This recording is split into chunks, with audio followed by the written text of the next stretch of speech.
What is up, everybody? We're live over here, NFC North Roundtable Week 14. We're here to recap.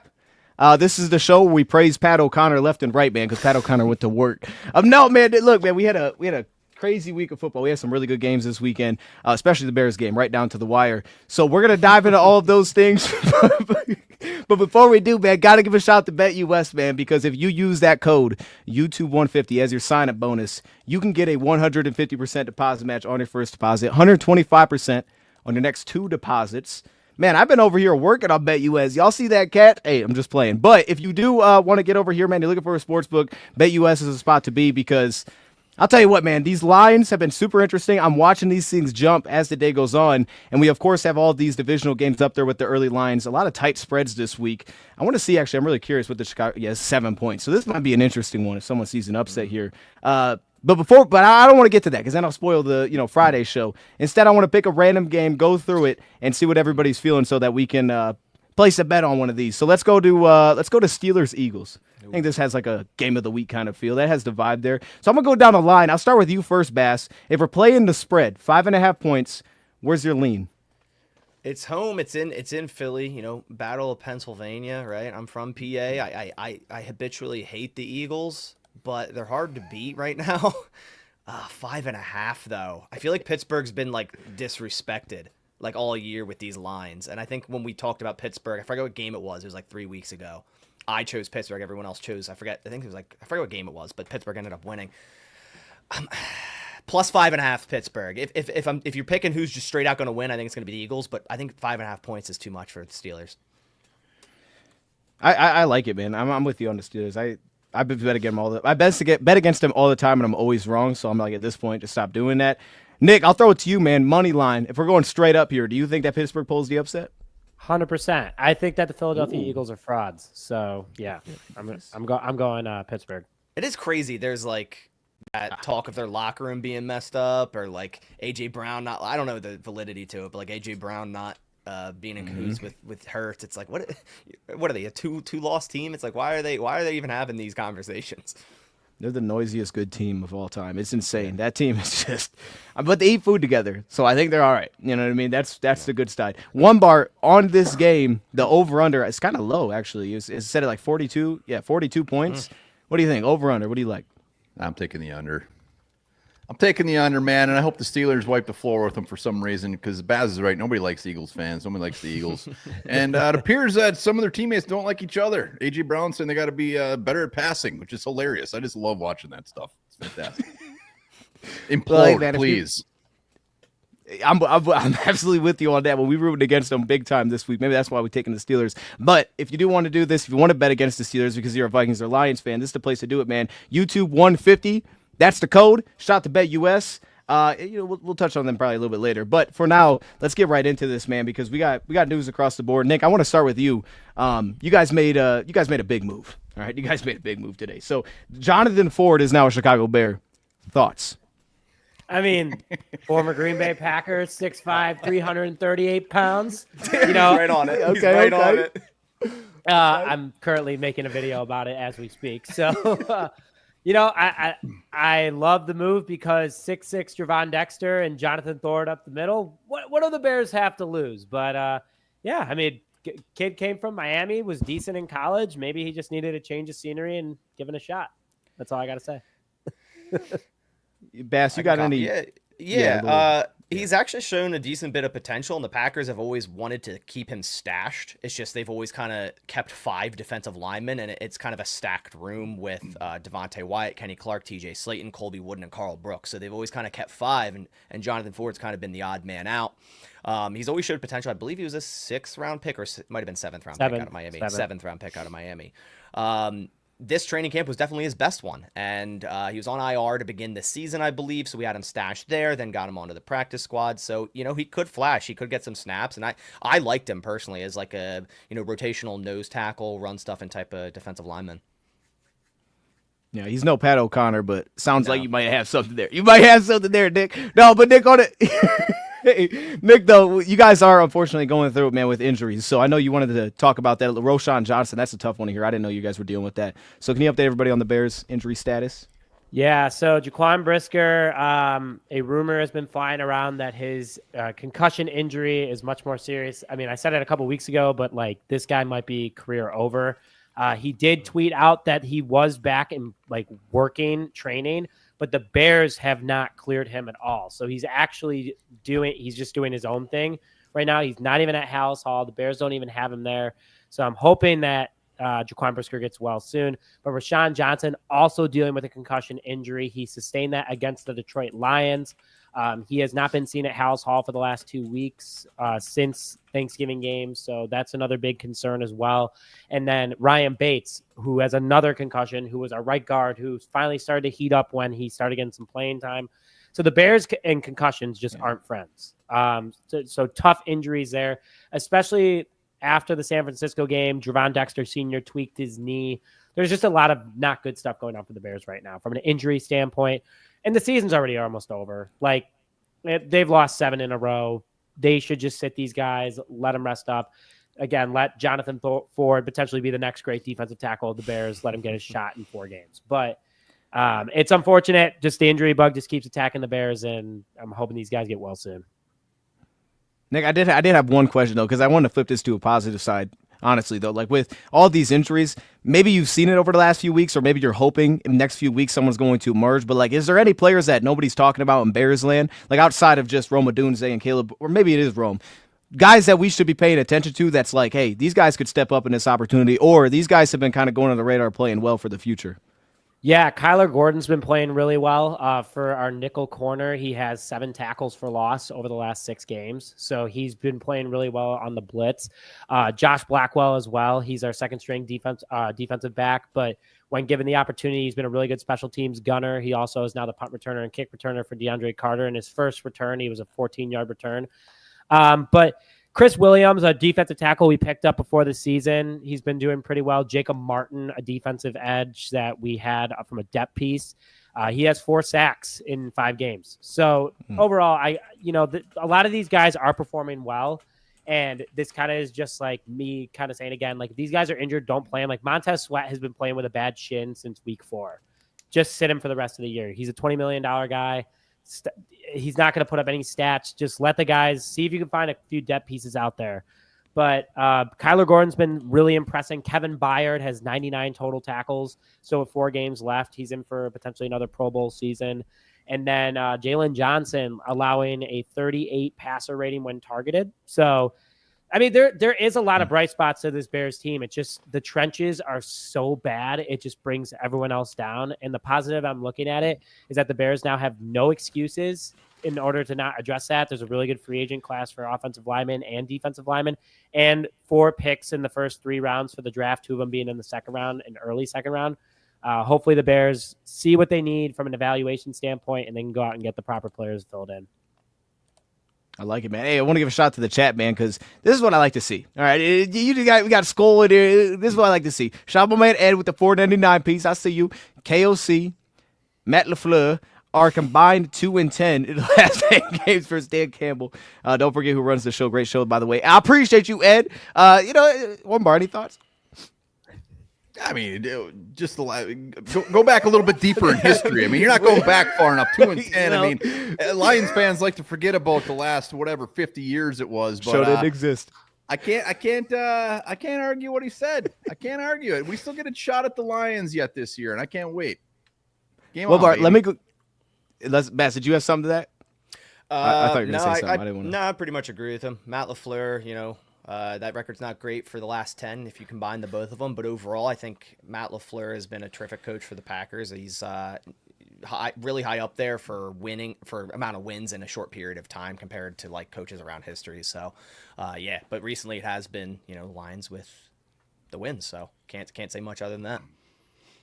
Yeah, man, LaFleur is a dog, man. I'm going to go to one bar though real quick because we got it. I was trying to think of something good to ask you about, but here's what we got to talk about, right? You guys have a great defensive mind. We're talking about Brian Flores leaving. Maybe he's the next head coach somewhere, but the question is always, is Sam Darnold going to get paid? And I can ask you if you have any updated opinions on that because he was incredible against Atlanta. And I was so disappointed watching it happen. That fourth quarter was a nightmare. But Kevin O'Connell, should he be in the conversation for Coach of the Year?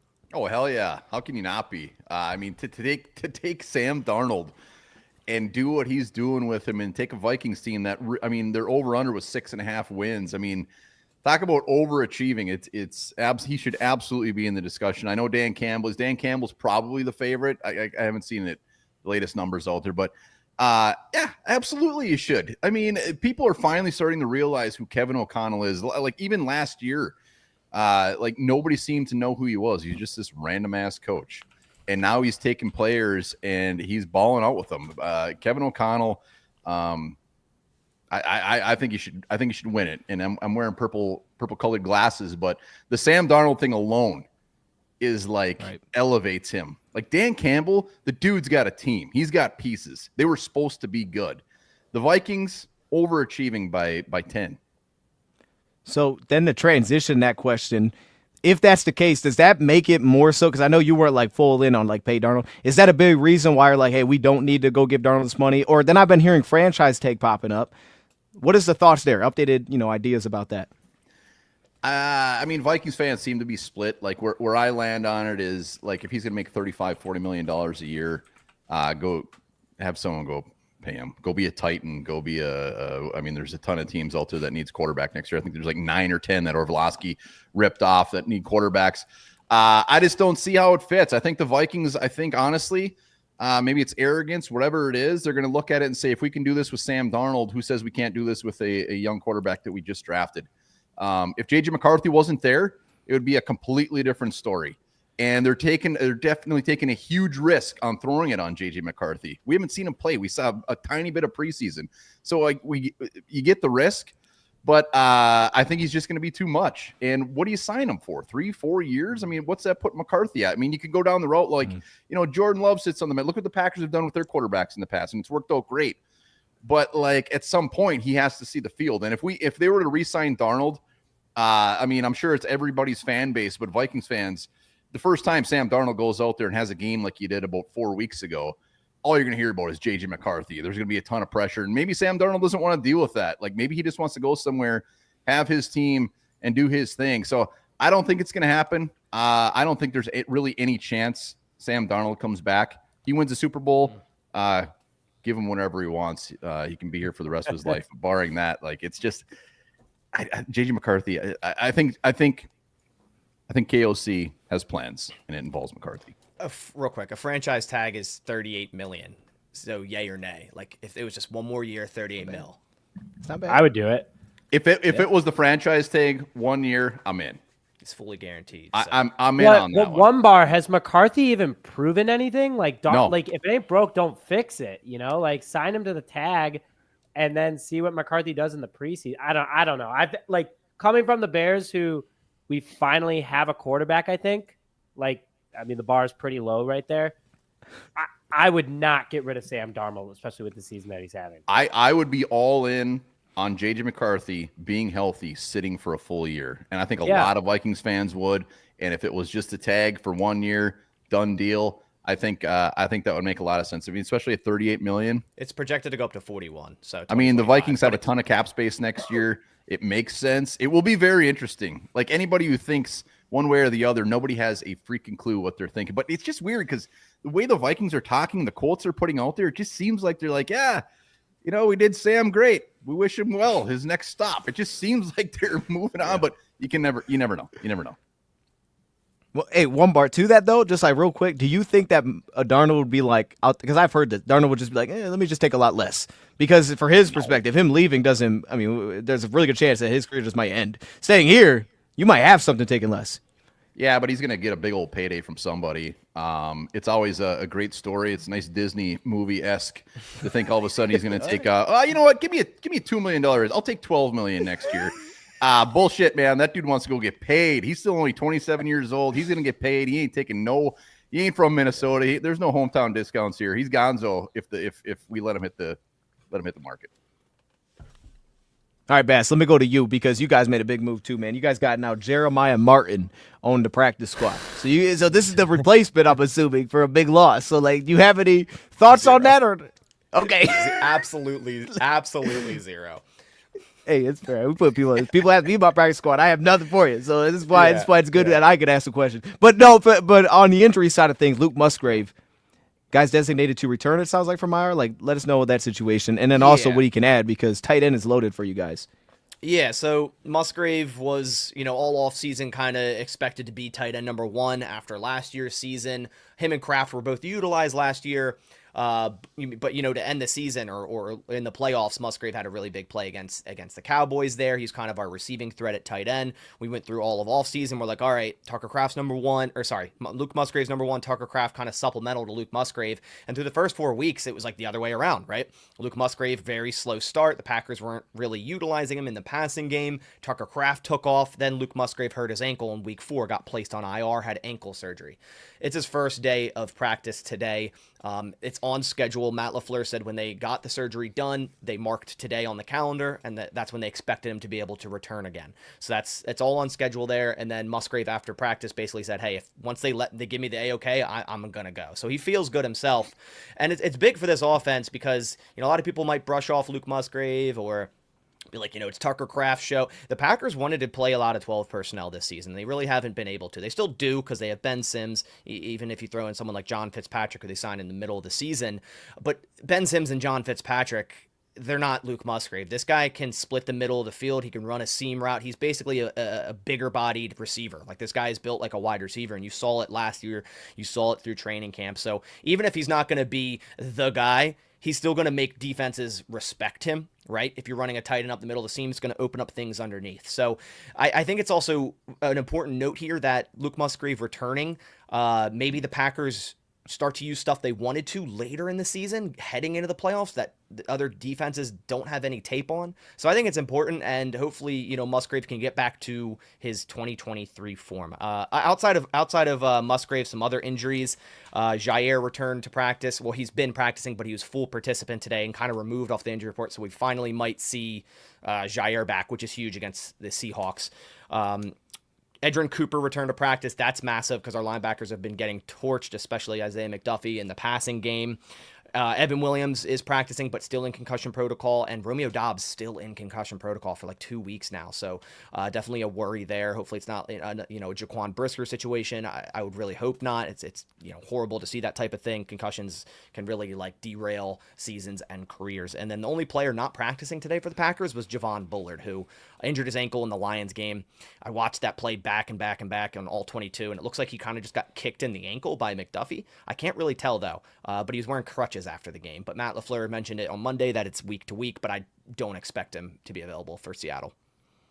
So to the offensive side though, so if you get Luke Musgrave back, do you expect them to continue to use some of the 2 running back sets, or do you think that'll start to kind of pull back a little bit? It's just something because they didn't get one receiver on the field. Do you think that'd be the same? Yeah, I think they're going to still use that because it has been working in terms of the misdirection. You've seen the orbit motions, the orbit handoffs, that has been working. So that's been proven to work. But I think they also, the Lions did a good job of this. They come out and huddle in 12 personnel, and we'll get into this game, and then they break the huddle, and tight ends will be split wide and wide. So the Packers would be in base because you came out in 12 personnel in the huddle, but you split wide. So I think the Packers could do that sort of thing if you have Musgrave and Kraft on the field at the same time. It doesn't have to be the traditional, tight ends inline each side of the line or something like that. You just have a lot of versatility there. Yeah, and to speak to your point, we'll get into it, but the Lions play more heavy personnel against you than anybody else. Every time they play the Packers, they're super heavy personnel. As did we. All right. As did we. Yeah, you did. Yeah, you definitely did. So that's why I was interested because I'm like, well, Chris Brooks is kind of come alive. I'm a Chris Brooks kind of guy. And that is I'll tell you, I don't know if there's another team in the league that does the little misdirection with the 2 running backs when they're split like that. It is a disaster when you're watching them. It's who the heck? It's weird. It's messy. It's very weird. So but it's good. It works. And then you throw in all the receivers running. And it's all right, they got something here, man. There's a lot going on, especially without their quarterback running. Usually that's the case. I'll go to the Bears game because I want to start here. This was a tough one, of course. I think all of us took the Niners. So this is swing and a miss right here. All right, Nick, I'm gonna start with you, man. I think what did you guys have the 4 yards, right? So just tell us what went wrong. What was missing in this game? Why did specifically the offense? Why didn't it click a little bit? It's been working a little bit recently. What happened? The Bears walked onto that field with zero confidence. That was the number one problem. I mean, like from the go, like no one wanted to be on that field, and you could see it in the body language of guys. The defense just doesn't look like themselves. They're really not giving like 100% effort, and it's just like frustrating overall because there was a lot of hype walking into that game. Thomas Brown, the interim HC, the first one ever in Bears history, had a shot to maybe, I don't know, like give himself a tryout to see if anyone wants to hire him next year as some sort of higher position. And he gave up play calling, which the Bears, the last 3 games with him play calling, have done really well. He gave up play calling to our quarterbacks coach, and it didn't turn out very well, obviously, with 4 yards in the first half. In the second half, it looked like Thomas Brown was a little bit more involved in the play calling decisions.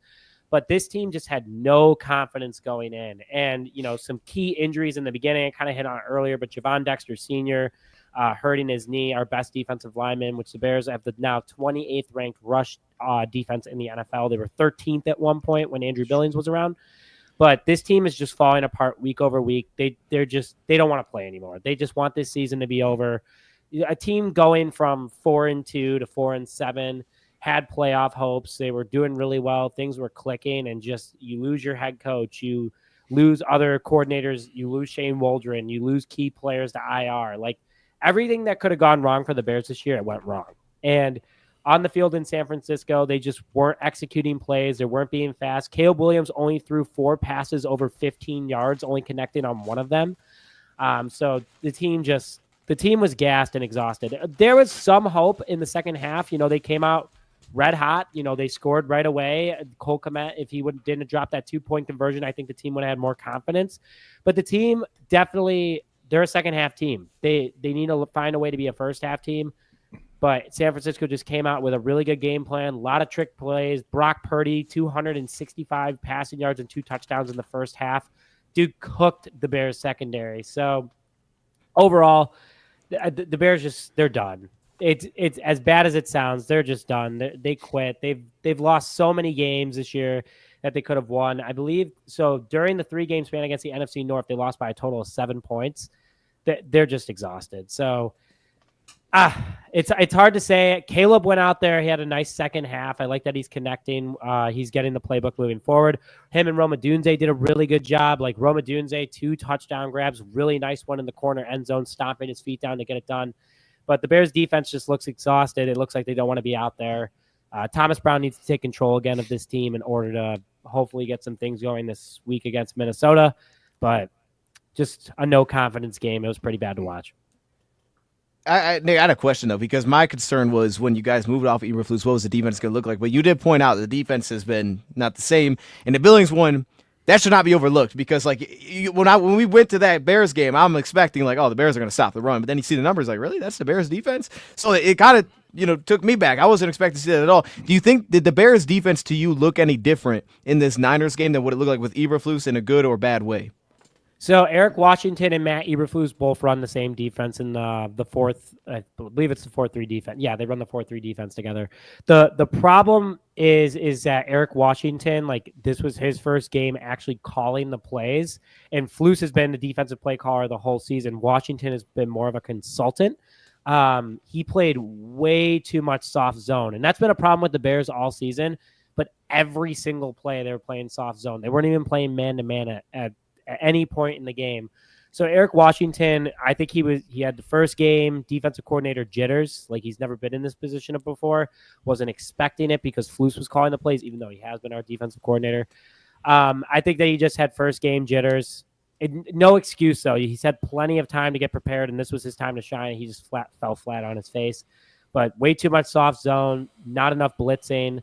Kyler Gordon was our top blitzer on the day. He had 3 blitz, but there was just no attack on the defensive line at all. And when your DB has more attack than your defensive line, that's a big problem. So it's funny. During the game, I was like, man, Eberflus's defense was so much better than I wish the Bears could have had Eberflus talk to him and been like, listen, we're going to keep you on the sideline for the rest of the year. We're going to fire you after the year. At least just call a good defense, like, because that would benefit him, because if he's going to get fired, he's going to be a defensive coordinator elsewhere anyway. He was so much better than Washington at calling the defense, but we'll see if Washington makes adjustments this upcoming Monday, but it was tough to watch as well.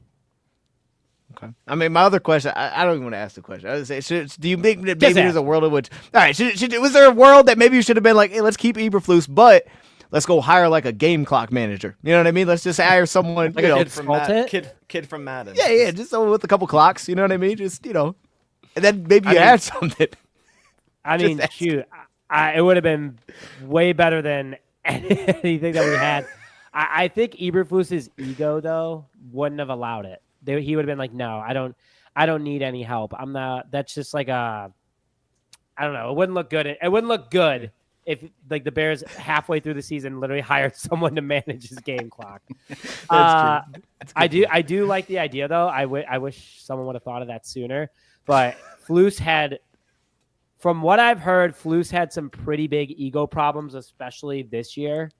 He got a really big head, so I don't think he would have been game for it anyway. So would have been shot down. But I like your idea. I wish that they would have done something like that. All right. Hey, look at that. I mean, you did interview for the job, right? So that's still something that you could consider. Well, the LinkedIn link was there. So, Bass, I'll go to you, Bass. What'd you think of this? Yikes. Is fire Thomas Brown? Is that what we're going for now? Is that the hashtag? boy. Is that, No.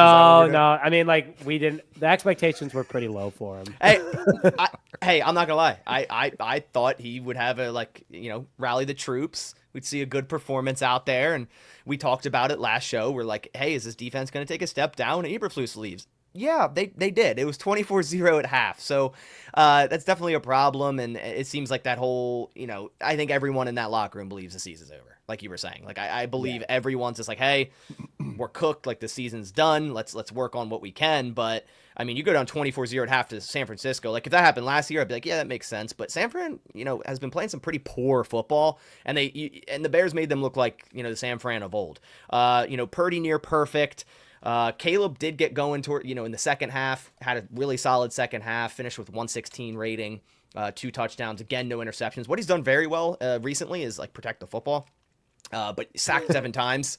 Even though he had his first fumble this past week. Yeah, I know. I'm saying, I guess through the air is more so like I feel like every time I look at him or look at the stat sheet, it's like 0 interceptions, right? 2 touchdowns, 0 interceptions. So he's done a good job, at least through the air.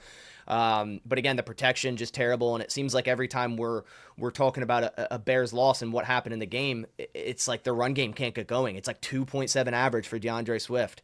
So I feel like that happens a lot. On the flip side, San Fran didn't get a crazy average, 3.9.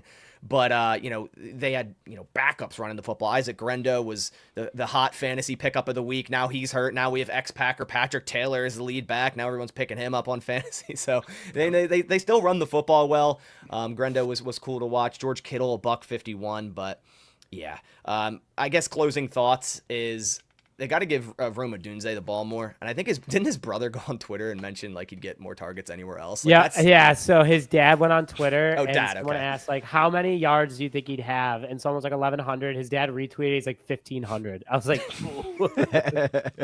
I mean, he's a great receiver. I don't know about 1,500, but I would agree that, I feel like he just needs more targets. Like just get him the targets and he'll continue to grow.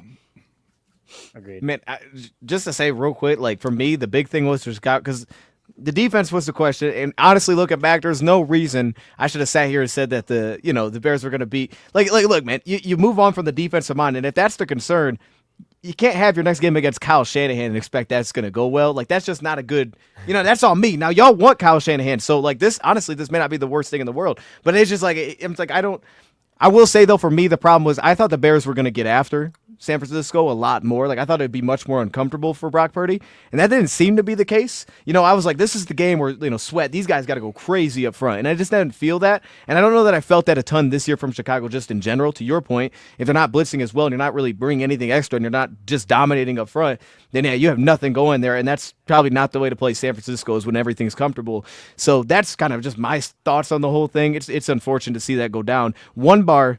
What did you think about the game? Man, I picked the Bears to win by like 10 plus. I mean, they make me look like an absolute idiot that I absolutely am. I was just all in. Baz said, like, figure they're going to come out intern coach, like everything, game on, Eberflus, FU, let's go beat the hell out of these guys. Has an intern coach ever been fired? Has there ever been an intern coach? Because after that game, they probably should. That was painful, man. And this is Nick, love you, man. This is nothing against you. That the Bears sucked ass. It was the worst part. The worst part about the game is the fact that you're watching a game that you can tell the Bears don't want to be out there. That's the worst part. It's not even the fact that they lost. It's just like, these guys don't even want to be out there. Like, they should be out there showcasing themselves, that they got grit and they want to come back next year. They want to be part of this younger team that is out there. They got pieces. And when you just give up, and just especially with this new coach that it seems like the Bears really like this coach, and they didn't even play for him. It was just disappointing to watch. It was painful. I think the Bears need any coach on the staff. Tear this thing down when it comes to the coach. Bring in everybody new, because if you got players that don't want to play for anybody on this staff, get rid of them and bring somebody in. I think Ryan Poles should absolutely be on the table as well. I know it's probably a Hail Mary. I would anticipate him being back, but like it's such a disaster.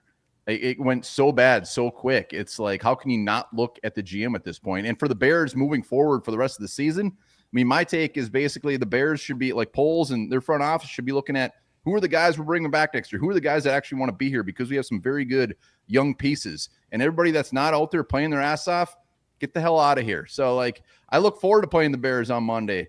After that, how can you not look forward to playing the Bears? It was tough. It was tough to watch. See, and now it seems like there's like some, at least what we've been hearing, like there's a little bit of the ownership and Poles maybe don't get along great, and now it's like, well, hold up, that's concerning for the next head coach. Like, Nick, did you have any like quick thought on that? Yeah, no. So it's Ryan Poles. So Kevin Warren wasn't the CEO when they hired Ryan Poles, and the rumor that's going around right now is that Ryan Poles doesn't like how Kevin Warren is treating him and the rest of the team. He thinks Kevin Warren's too much of a power grab kind of guy, is too big of an ego, and he's asserting himself where he isn't welcome. But the thing is, as the Bears president and CEO, like, he can kind of do whatever he wants. That is Poles' boss. Like, if you have to come in and do something, clearly he's seeing something wrong. And the big thing that's wrong right now with this Bears is that Poles built this thing backwards. Like, he started with his secondary. He started with his linebackers. Then he went to his wide receivers, his running backs, his quarterback. The trenches were never touched. Yeah, Javon Dexter and Montez. But you traded a second for Montez, then paid him, and the dude's having a career low year. It's just like Kevin Warren's looking at this thing going, what did you do?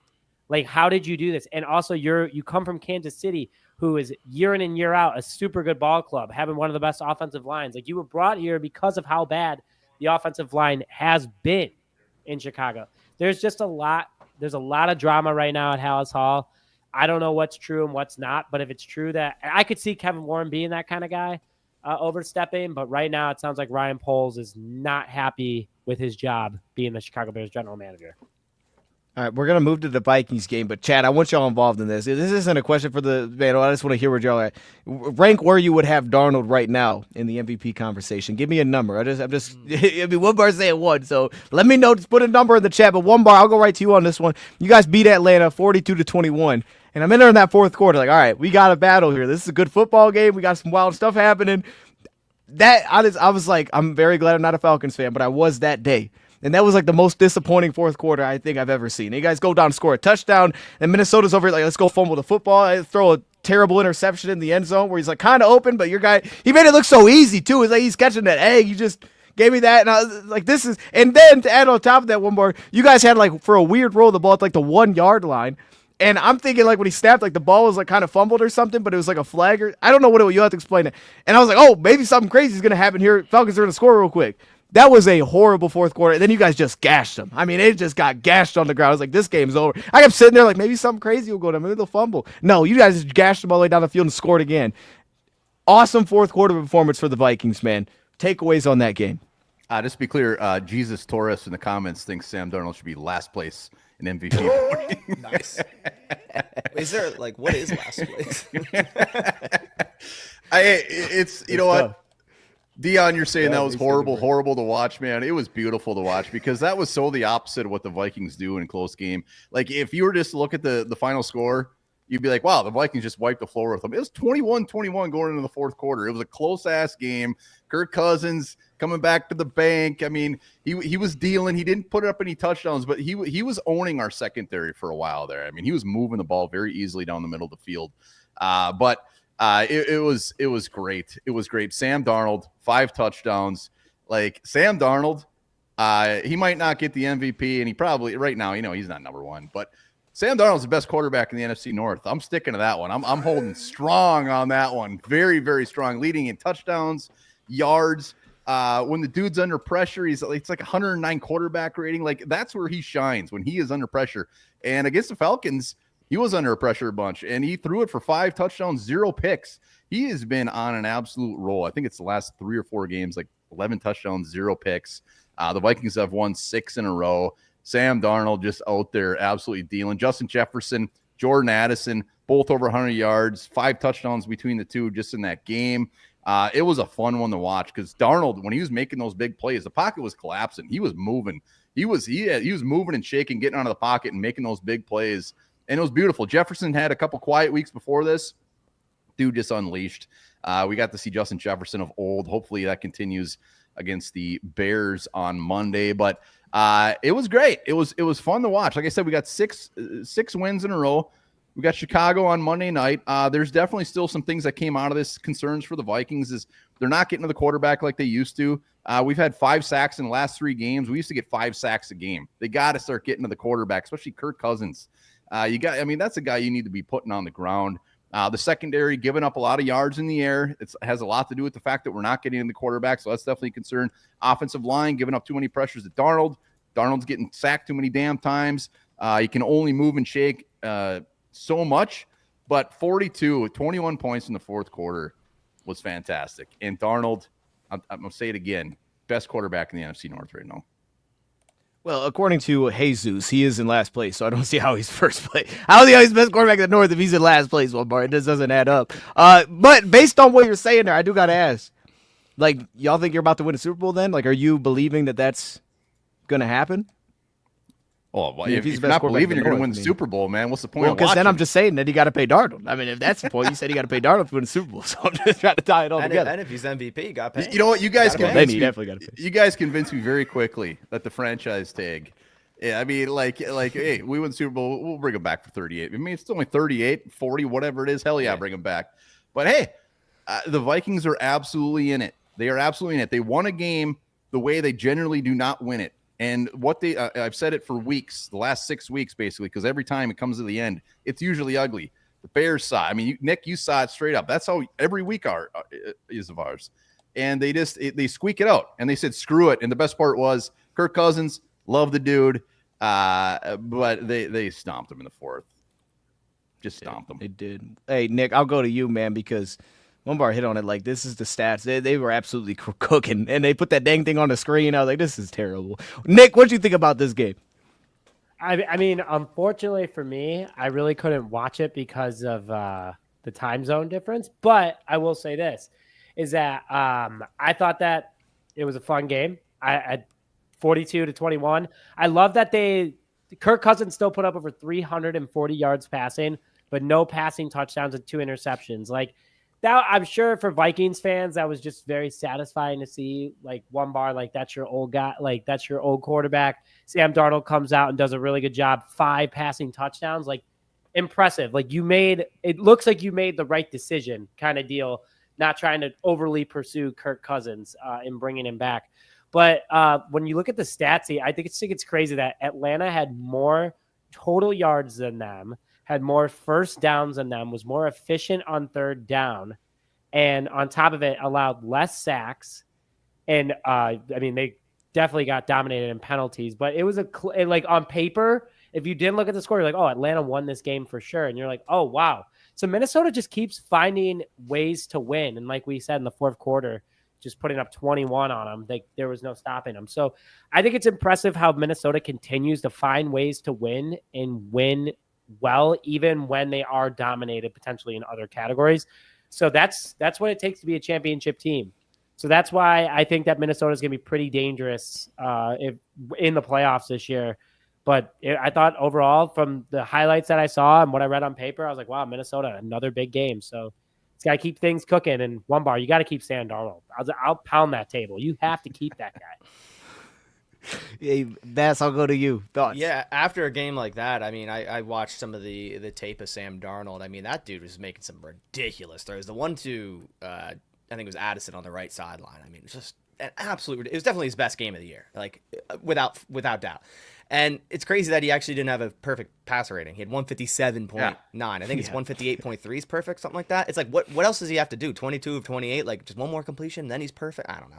That's crazy. 347, 5 touchdowns, man. I predicted this actually as a 2-score win for the Vikings, so I'm actually quite proud of that, but it's just disappointing to watch these Falcons. I mean, I don't think any of us sat here, in the all season going, yeah, they're going to be 6-7 at this point. Like, a lot of us are like, they're going to run away with the South. At least I thought that. I'm like, they brought in Kirk Cousins, they brought in a bunch of talent. Now we have people clamoring for Michael Penix. I'm like, okay, whatever. But yeah, I agree with Nick. It must feel like great to not only get Darnold for a cheap amount, considering, a quarterback position, but then not only that, to go up against your former quarterback and for him to literally have the best game of his career, arguably, which I'm sure it was. It must feel great. And with Minnesota, I mean, everyone's talking about, the Eagles, the Lions, the Chiefs, and the Bills. I feel like they're just, only one game behind the Lions, or a game and a half, I guess you could say.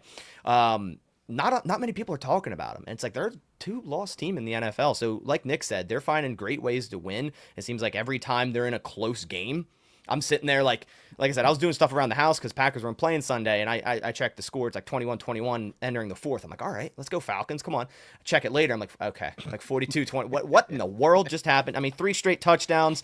Addison and Justin Jefferson went off. I mean, to total 265 yards out of 347 to just 2 receivers, and all the touchdowns is crazy. Those guys went off. They're playing really good as of late. Just really, really sound football all around by the Vikings, and they're going to be a tough team come playoff time. I remember it is wild. When Sam Darnold was signed, they signed that dude at like 1 a.m. Oof. And I remember getting up, and I was cutting a whiz at like 3 a.m. And I checked Twitter. And I'm like, what? We signed Sam Darnold for $10 million, like out of nowhere. Like it came out of nowhere. And of course, the next day, everybody just laying into the like Sam Darnold. Really, that's what you're going to do this. I mean, we knew it was going to be a year of transition. But the amount of crap that signing got and what he's doing it's hilarious. It's fantastic. And myself included, just like, all right, it'd be a good story if he comes out and balls out, but nobody's expecting it.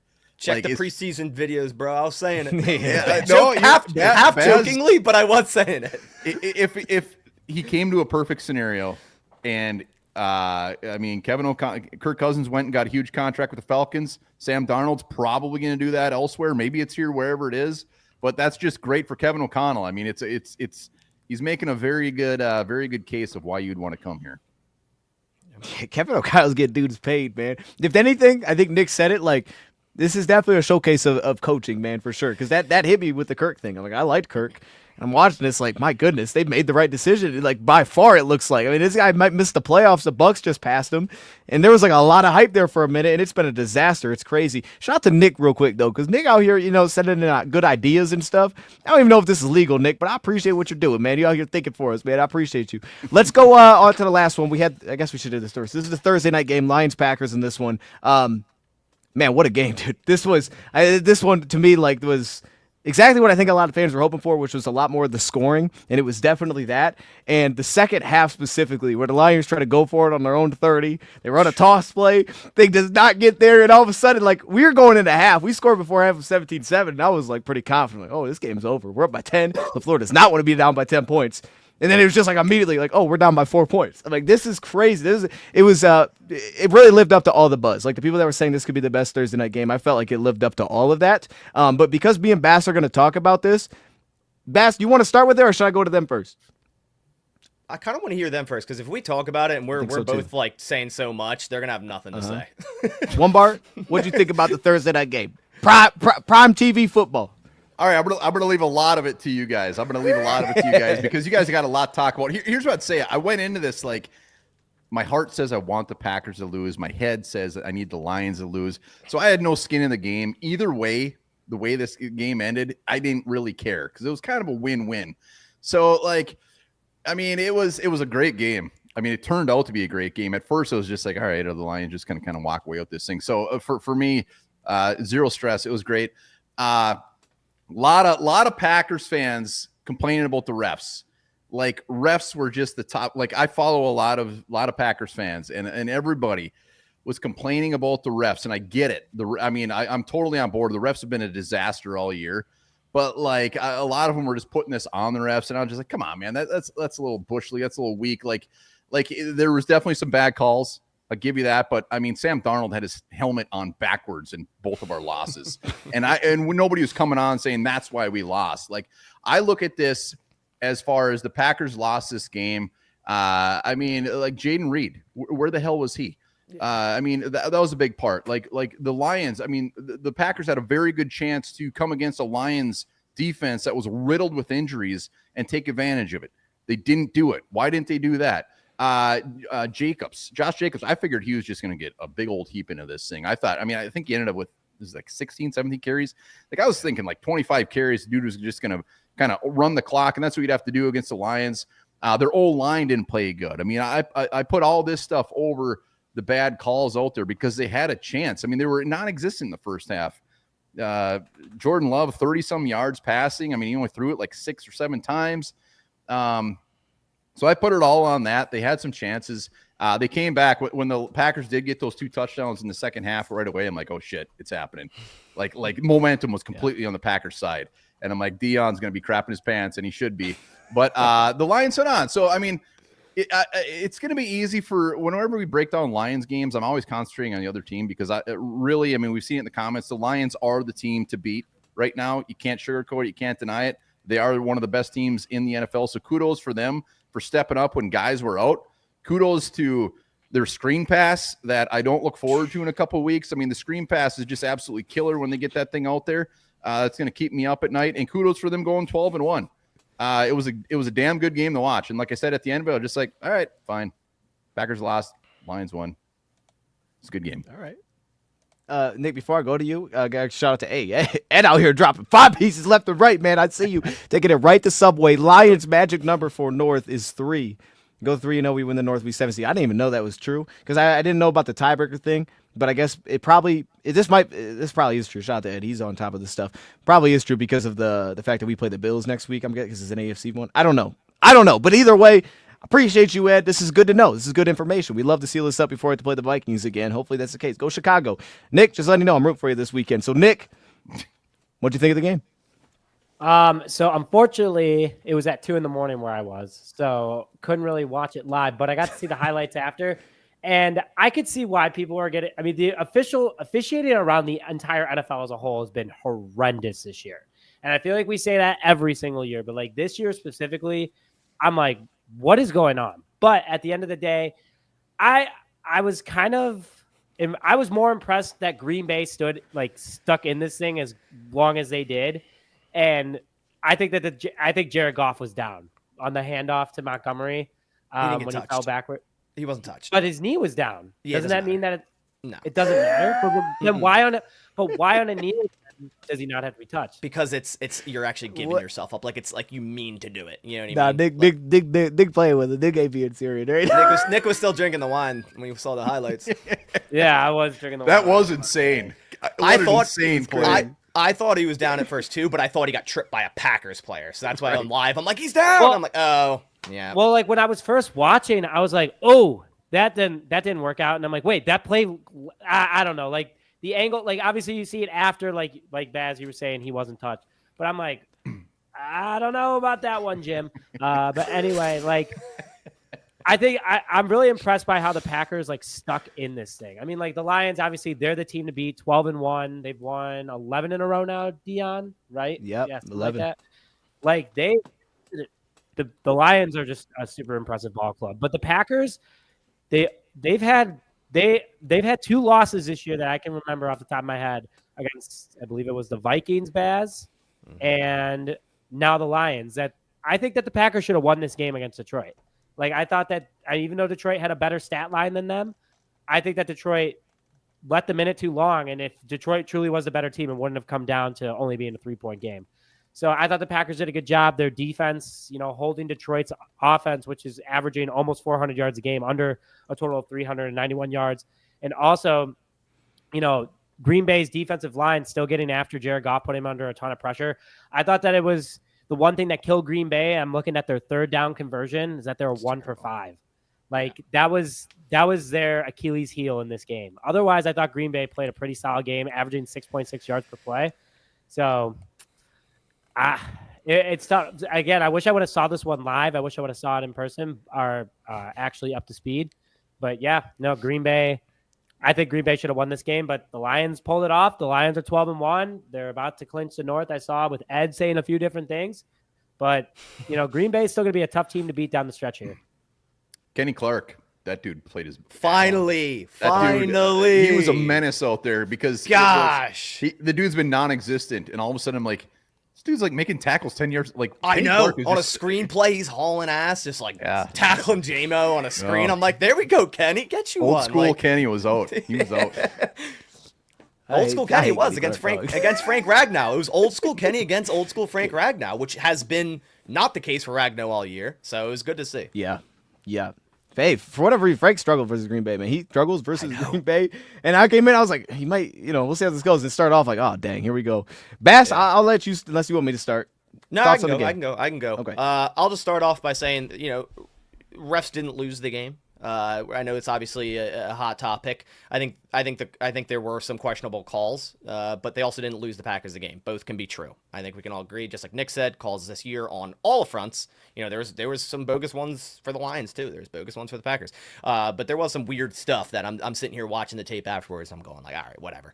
But the Packers, they should have executed better, and they should have stopped the Lions more on 3rd and 4th down to win this football game. I mean, when you're looking at the 2 games the Packers have played against the Lions, they have 4 touchdowns on 4th down against us. Like, I don't know if that's ever happened before against a team with like 2 games. Like, that's crazy, right? So if you can't get off the field on 4th down, man, I mean, that's going to destroy your defense, and you're going to lose football games. And when I was watching this Packers defense, there's so much miscommunication, but not only miscommunication, but the Lions did a great job at making them miscommunicate, right? So that one goal line play where they broke the huddle, quickly lined up, snapped the football. It was supposed to be a design like pick rub to have St. Brown out of the backfield, run a flat route, should be a walk-in touchdown. But it ended up where Eric Wilson was confused, Keyshawn Nixon confused. They both kind of went to St. Brown, and Tim Patrick's wide open in the end zone, kind of after like rubbing off of Eric Wilson a little bit there. What was so great about that call is, near the goal line, you're in man-to-man usually.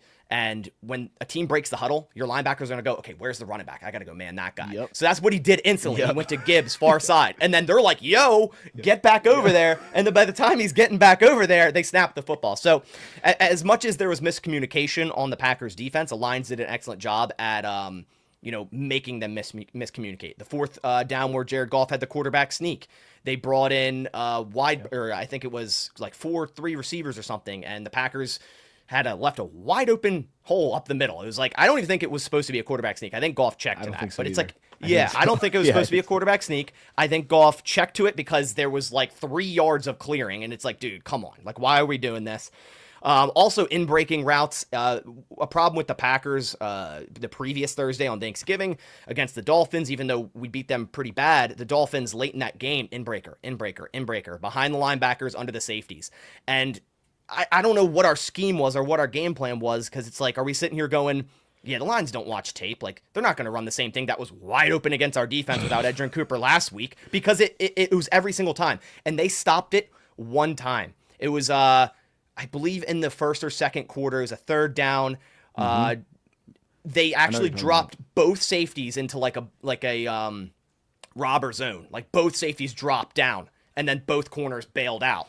So to cover deep thirds. And that was like the one defensive play they called that I was like, okay, you're stopping the inbreaker route, because Goff looked for Laporta, and it was actually our only sack. It was our only sack on the day. Goff was looking for Laporta on the inbreaker behind the linebackers, and he got sacked because of it. It was a covered sack. And that was like the one time the Packers ran that look all game. And I'm like, why aren't we running that more?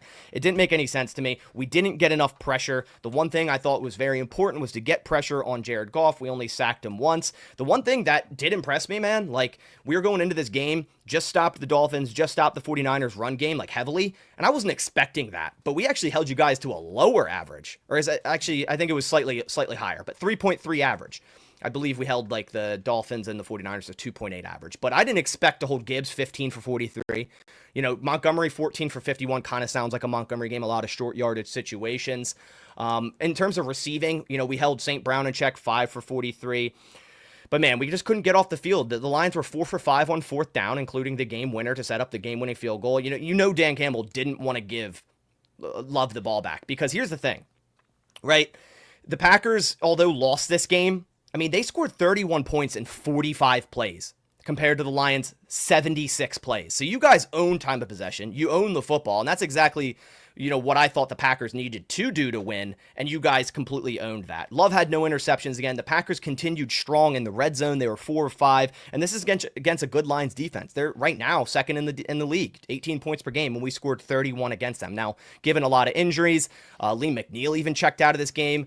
I know we already joked about it, Pat O'Connor. We were all joking about it last week. And this dude, and one thing about that is if you watch the tape, he is like a centimeter off the ball every time. Like, he schemed it or the Lions schemed it, and they told him, hey, crowd the ever-living shit out of Josh Myers, because they're going to go silent count, and they only have one way of doing this, and they take the play clock down to 2 seconds every time. So you can jump the silent count every single time, and you can get contact with Josh Myers before he even snaps his head up. That's why Josh Myers had a 13.2 pass block grade after this game, because he got absolutely crapped on by Pat O'Connor that we joked about as a car salesman last week. So I got to give credit. I got to give credit, right? But overall, you know, we talked about Jaden Reed. He was outsnapped by Dontavian Wicks. That's kind of why they didn't, you know, he had 0 receptions. I still think they should have used him more, but he had his lowest snap count on the year, 25 snaps. Tay Wicks had 39. So they were in 12 personnel a lot, right? So 2 tight ends. Watson and Wicks were their receivers because they were more so trying to run heavy, run the football. So that's kind of why Reed didn't get as many looks as we'd like. We still needed to give him looks, whether it's a bubble screen, whether it's this or that. And speaking of screens, I know I'm kind of rambling at this point, but the Lions ran 7 for 7 screens against us. I actually did the averages. Lions averaged 3.8 screens per game, and the NFL average is very low. And they ran 7 out of 7, and it was torching our defense. Like any second and long, third and long, it didn't matter if it was third and long because you knew they'd run a screen and get it to 4th and 4 and go for it. So it's like you got to set yourself up for that, because I saw it coming as a fan. But yeah, scoring 31 in 45 plays is something to build off of. The Packers should get some key pieces back this week with Jair, Edger, and Cooper. And I hope we see you guys again in the playoffs. I really do. The Packers, you know, should make the playoffs. I think they're at like a 98% chance. It was a great game. Some unfavorable calls on both sides, but overall, great Thursday night game. The most watched one on Amazon ever. So. And was it Thanksgiving? I don't know if it was. I just saw this. I don't know what I think this game, or maybe it was the Green Bay. It was like, yeah, the most watched ever was like 17 million. Is insane. Yeah, it's crazy. Okay. Yeah, it is ridiculous. So, I mean, it was a great game to watch. I'll say a couple things to watch. First off, Pat O'Connor, bro. And but the weird thing is, like, he's done that every game. Like, that's the one thing he does. He gets off the ball really well, and he just creates a little disruption. Now, if you get 2 guys on him, sometimes he's running backwards 5 yards. But he does do that pretty well. And, you know, to your point, like, we gave you guys, you know, 2 short fields with the interception of Nixon, and then obviously the not getting it on 4th down. So y'all were set up, and you guys took full advantage of those opportunities. For me, I think offensively, like, to what you said, like, to me offensively, I think the coaching's been really good for Ben all season long. And I thought the screens, like, to your point, we don't do that every game. And this was one of those games where not only on top of the screens, it was the 3-step drops that were also implemented against the Packers. And we've had unique things for certain teams, and this was like one of those unique things. And I actually thought about this after these 2 games this year. I thought so much of what we did in the offseason, just the moves we made, Bass, were like, this is for the Packers. Because coming into the year, it was like the Packers are the other team. And I think a lot of that was, but I also think, like, their offense looks different than what it was in that Green Bay game. I feel like there's a focus on, like, hey, how did it go wrong last time? They absolutely we fell behind and they destroyed us up front. And I think, like, we're seeing so many just adjustments to that. And I thought it was also just adjustments to some of the coverage you were playing. To your point, that first 3rd down where we took the coverage sack, like, that inverted look like that, I thought you guys would have that a lot more, because That's what I'm saying. Coming into it, I was like seeing that, and then you guys had it the one time, and it gave, like you said, it led to the sack where, you know, he would have had to wait for Jameson, and that was late. So it was like, I was surprised that I think they only ran it like maybe the 1 or maybe 2 times, but it was very rare that you guys even threw that out there. So I was pretty surprised by that as well. But for the Lions side, man, it's just they buttoned up when they had to defensively. That was the big thing. Obviously, you know, they held the field goal at the end, which was massive because, you know, it's a whole different game if you have to go get a touchdown, or if you're Yeah, I mean, if you have to go get a touchdown or if you're playing for the tie rather than what we were playing for, which was just to go win the football game, that changed everything getting that stop at the end. And the defense in this one, again, like Jordan Love, 12 or 20. You guys came out in the second half. You're like, let's get the shot.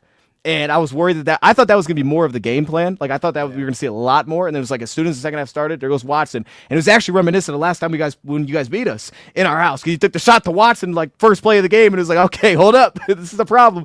And it just wasn't like, it wasn't consistent, but it was also, to your point, the time possession kind of thing, that it just wasn't there that often. But it was just a good response, man. It was a good response just to find a way. I mean, we responded to the touchdown when we had to, and we fell behind, go down the field, score the touchdown. So it was just like perfect complementary football, and the way that this defense keeps finding a way with like whatever they're dealing with is just, we're going to find a way. And situationally, they've been fantastic this season. Third down, fourth down, red zone. They've been great in all those spots. So crazy game. Bass, I don't know if you had anything else to add to that, but I think that was it for me. This was a ridiculous game, but it was awesome. I think I touched on everything. I'm pretty sure. All right. Yeah. Well, there we go. I think I did. Yeah.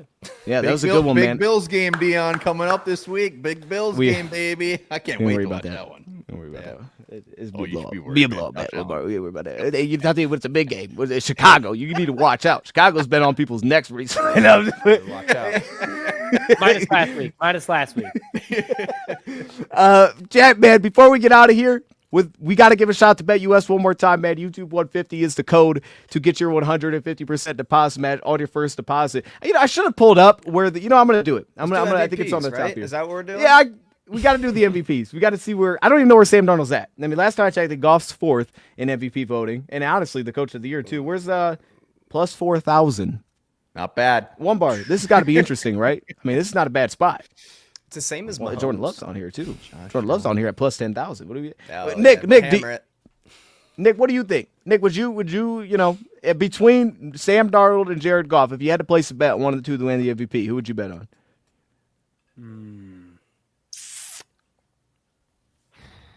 Who are the last opponents for the Vikings this year, one bar, besides the Bears? Seattle, Lions, Packers. Not great. And then what about Not you, great. Dion? We got Bills, you guys, Niners, and Vikings. Ooh. I'm gonna have to go Sam Darnold on it, just because of the fact that right the choice. season that he's had, how impressive it's been, and how no one was expecting it, and that they're only one game worse than the Lions. One game worse. I'll comment. I feel like Sam Darnold's like a locked comeback player of the year, right? Is there anyone else? Yeah, that's a lot. So like for that reason, I think not. Like I think fair. Goff, just because he gets more media attention. Joe Burrow's actually the favorite. Joe Burrow's actually No the favorite. shot. Minus 235. That's by so a lot. dumb. Sam Darnold even I am plus hammering 1,200. Darnold for that. That's ridiculous. No one expected Darnold to even throw 10 touchdowns. Like, come on, they all expected JJ McCarthy by week 6. No, that's ridiculous. That's ridiculous. Rude. That's rude. That was a good point to bring out. I never even thought of comeback player of the year. Well, chat, man, y'all got to join us on Friday because we're going to do our previews. And like I said, it's a loaded slate this weekend. We got some good games this weekend and in-division matchup. So check into that. Chat, we're reading your chats throughout, man. So keep commenting, keep staying interactive with this. Last words for the panel. I mean, Bass, what you got for us? Still third in the division. I feel like it's been like that for what seems like 8 weeks now, but it's still high in the NFC overall. 98% chance to make the playoffs, 9-4. That's still a pretty damn good record, a lot better than we were at this point last year. Close out the rest of the season with Seattle, New Orleans, Minnesota, and Chicago. Yes, sir. Nick? I just want the season to be over. All right. He's like Narcos. Nick, have you started mock draft? Swinging on the... Bro, I had my first mock draft last week. I was like, God. But that was the latest that I've in 4 years of doing YouTube. That was the latest I've ever made a Bears mock draft. So I was very happy about that. But sign the trenches, baby. That's all I got to say. You do have a chance, though. You said you had a chance to still make the playoffs, though, right? There's still a chance. There's still a chance. It ain't over till the fat lady sings, or when it's not over till TD comes back. You know what I mean? Hey, next video, how the Bears can make the playoffs. Maybe we'll talk about that next week. You know what I mean? We'll TD break comes it down. in. Hey. One bar, you got anything? I'm seeing TD in the comments, man. He was born a Vikings fan. He's a closet Vikings fan. I love is. it. You know what? Let's just get the regular season over. Us three are going to be in the playoffs. Let's get the real football. Let's put Nick out of his misery. Let's just get to it. So there's some good games coming up this week. It'll be a good game, good week of football.